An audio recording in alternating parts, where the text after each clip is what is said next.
Welcome back to another exciting episode of Speak Easy with Eli and Zara. This week we're chatting to Ezra, who is the Chief Marketing Officer of Out for Australia. Out for Australia is an organisation that provides support through role modelling, mentorship and events for emerging LGBTI+ professionals. Ezra is a transgender, neurodiverse, non-binary, queer and Jewish person with plenty of tales to tell. They are passionate about the power of authentic, intersectional and inclusive storytelling. And today they're coming to us from Nam country. Welcome, Ezra. Thank you. It's great to be here. It's great to have you. Firstly, can I get you to tell us a little bit about Out for Australia and what makes this initiative unique? Certainly. So Out for Australia is an organisation, charity dedicated to LGBTQI+ professionals, particularly in their careers, in their workplaces. And our mission is to provide visible mentors, role models, thought leadership, and targeted support to aspiring LGBTQIA+ professionals, and really strengthen a sense of community among professionals and students. Our purpose is really to champion authenticity in the workplace. We're all about being obviously out for Australia, out in the workplace, being able to be loud and proud in ourselves in our jobs and our careers where we spend so much of our lives. And we're really about empowering Australia's not just young LGBTQIA+ professionals, LGBTQIA+ professionals across the board to thrive and be their authentic selves. It's important to be your authentic self in the workplace, whether you're 40 floors up in a skyscraper, 40 feet underground in a mine, or 400 miles out of town on a farm.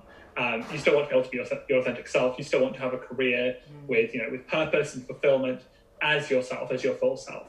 And we're really focusing on that at the moment, which is why we're engaging more in regional areas. It's why we're engaging more in intersectional conversations and why we're engaging in industries that we haven't really previously spoken to and engaged with. I imagine the more rural areas we get, the harder it can be for people to be out and be themselves in the workplace. There's definitely a different set of challenges a lot of the time in rural and regional areas. And I say that having grown up in rural New Zealand myself, very familiar with the set of challenges that brings with it.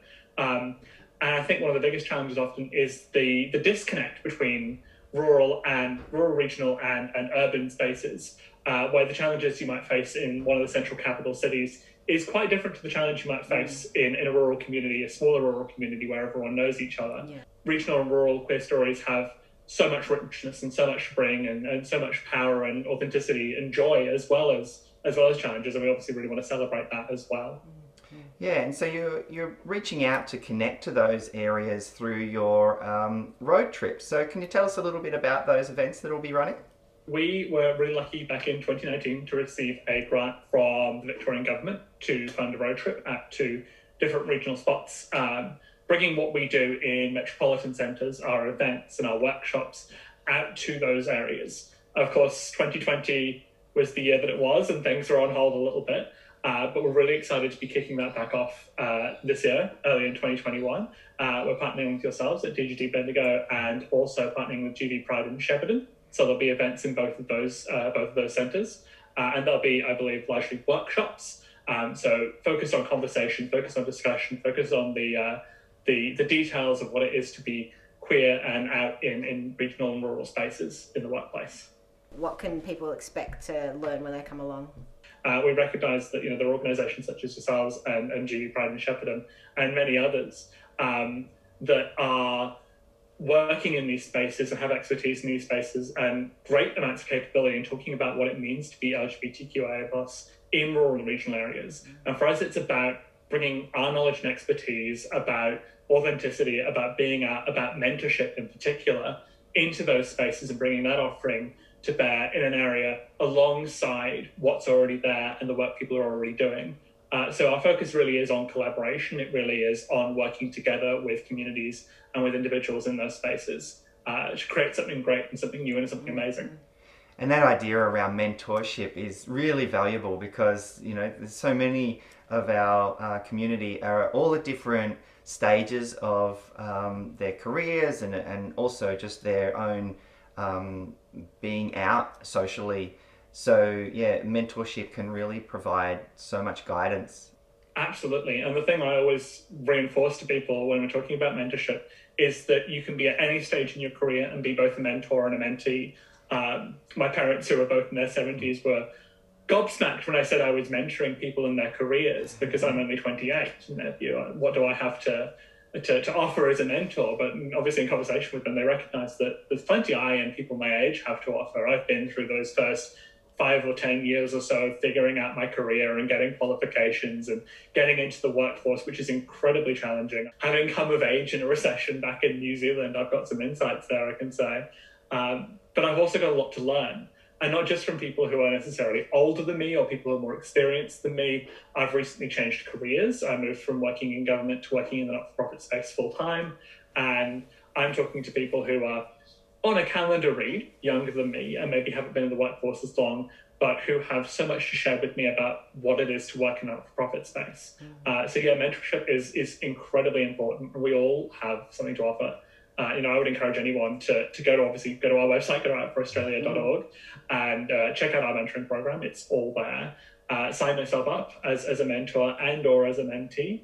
The more people we have in that space, the more people we have sharing their experiences, sharing their knowledge and their wisdom, the more we can build up a repertoire of people to talk to. But the more people we have signing up, the more people we have participating, the greater chances we have of finding each other and connecting. Can you share the most rewarding thing that you've got from being a mentor? Definitely. I had the privilege to help mentor someone who was actually an OFA volunteer, or still is an OFA volunteer, in my team last year. And she was just finishing university and moving towards graduation. And obviously graduating during the pandemic was a really tricky space to be in, looking for work. And I was so proud to see go into the workforce, applying for jobs where we're talking about, the reality, the tips and tricks that you need to know to get, your CV at the top of the pile and getting an interview and how that all works. And it was, fantastic for me to be then able to receive a phone call not more than a month ago asking for a reference and being able to give that really strong, that really glowing reference, and seeing her now thriving in a new full-time role and having also stepped up in a new role at Outfor Australia, having taken on a leadership position.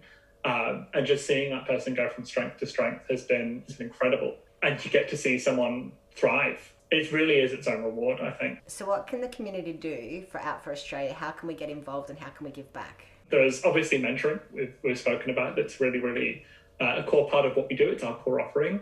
But we're always looking for volunteers as well. We're looking for people to get involved in the organisation and help us drive that success. We're really particularly keen to hear from people living in regional and rural areas. That is a voice we want to grow within our own organisation, because we recognise that representation within the internal conversation within the organisation itself is what drives the success outwardly in the long run. So you can again go to our website outforaustralia.org. There's a volunteer with us page.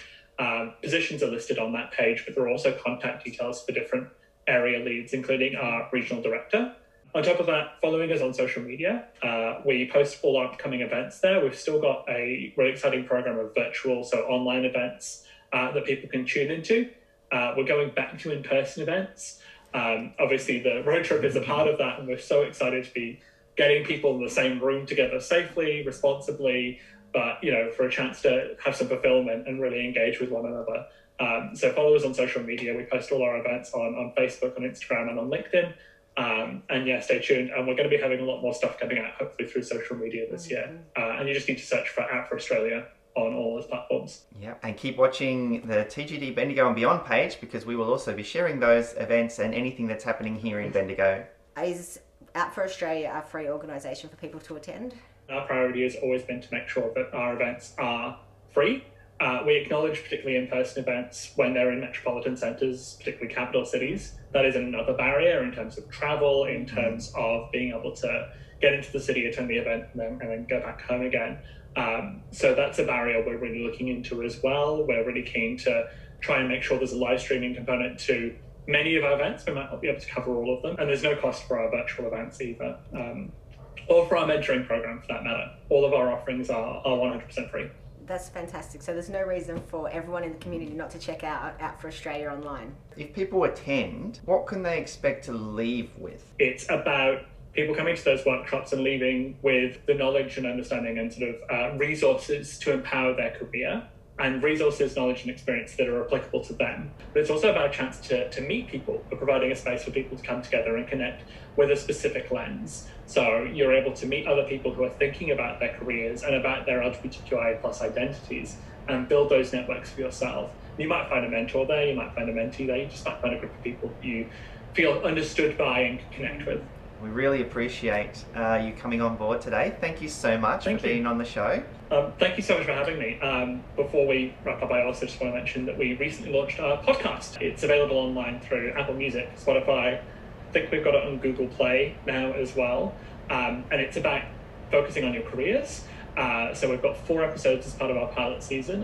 One of those episodes is explicitly about being queer and regional in your career. So thank you for watching Speak Easy for LGBTI. Tune in next week for more community content, interviews, and our fabulous faces. Please remember to subscribe to our YouTube channel for extended episodes and like our Facebook page to show your love for Speak Easy and LGBTI community. See you next time.